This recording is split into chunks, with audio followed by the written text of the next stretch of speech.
guys! Good evening! Magluluto tayo ng isang buong manok na pinirito. Meron tayong binutterfly na manok. Isang buo yan. Meron tayong sili. Ito ang ating bawang na may dahon pa. Pinipina siya. Tapos sibuyas, dahon ng laurel. At maglalagay tayo ng isang chicken cubes. Itong water natin, ito yung pang sabaw natin, panlaga. Toyo, meron tayong paminta. Yung paminta natin, yung hindi masyadong durog, saktong durog lang. Meron tayong oyster sauce. Mag-start na tayo. Ngayon naman po, mag-start na tayo. Maglalagay tayo ng water sa ating kawali. And then, lalagyan natin ng sibuyas, dahon ng laurel, ang ating sili, ang ating bawang. And then, maglalagay tayo ng isang chicken cubes, isang buo.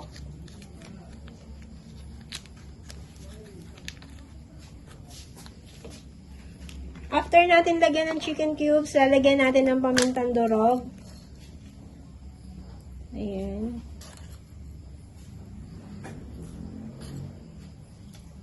Tapos maglalagay po tayo ng toyo. Maglalagay din po tayo ng oyster sauce.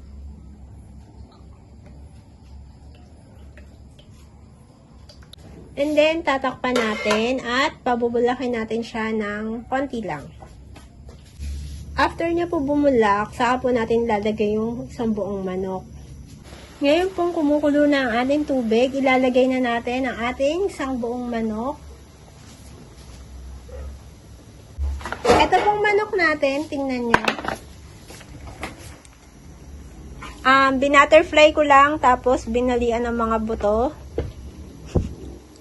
Tapos, hiniwa-hiwa natin ng ganyang kalilit. Di ko na siya pinakitang hiniwa, basta ganyan pong style niya, dapat.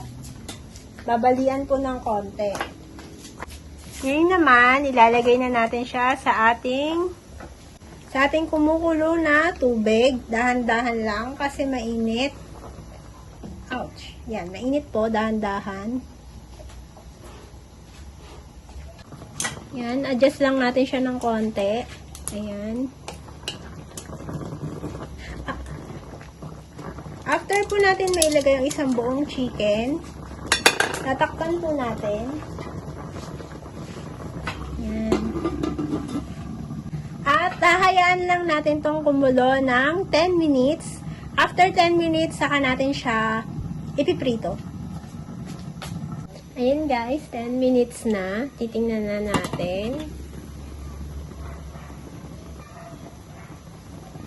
Papatayin muna po natin yung apoy. Ilalagay muna natin siya sa ating tray. Dito sa tray na to. Ayan. At patutuyuin po natin.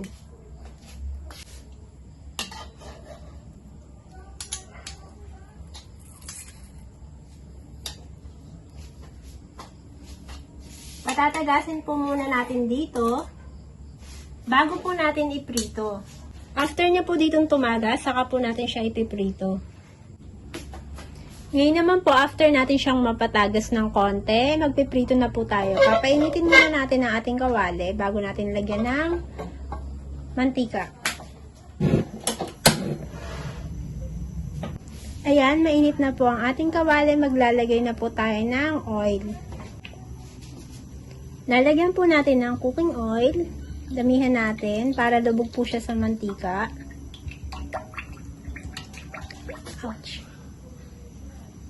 And then, paiinitin lang po natin itong mantika. Saka po natin ipiprito ang ating buong manok. Ayan, nakikita nyo po, parang kumukulo na yung ating mantika. Ilalagay na po natin yung ating isang buong manok.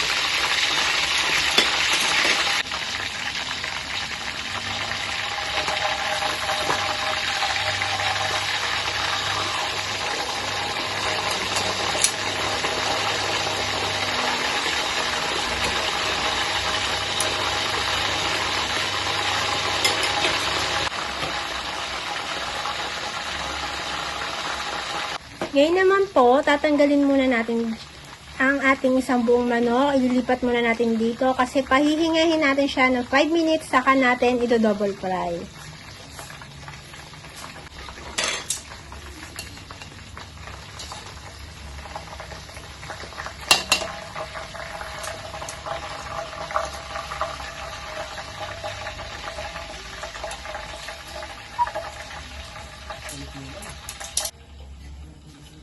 Ayan, di pa siya masyadong crispy.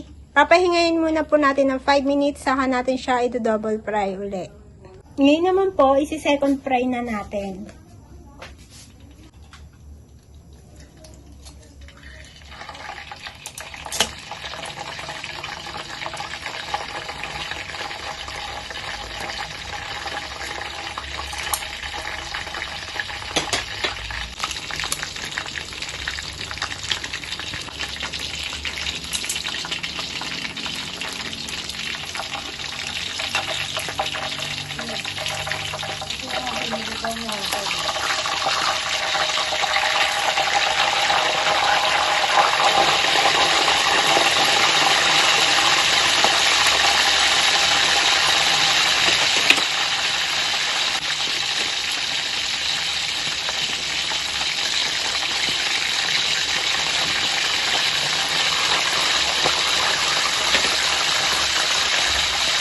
Ayan, golden brown na po at luto na siya. Papatayin na natin ang apoy at titigisin muna natin to, saka natin titikman.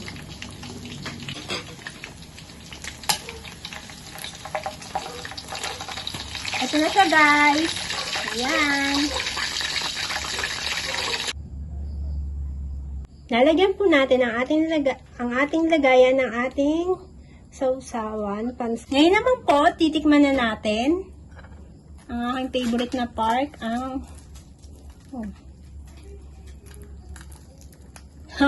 lit na nakuha ko. Tikman po natin.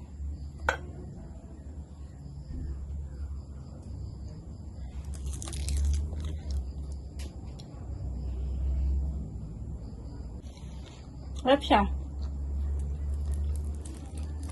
Crunchy din siya. At namumuo po yung lasa ng ating mga ginamit ang ating mga ingredients na ginamit sa ating paglalaga.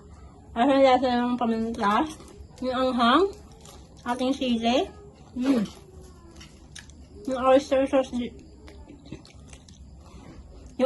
sauce, din po natin at saka yung toyo. Tapos ang bango niya dahil dun sa ating dahon ng laurel, sa ating bawang at sibuyas. Masarap po siya. Simple lang pagkakaprito pero masarap. Try nyo na po. Don't forget to like, share, and subscribe. Thank you. Bye!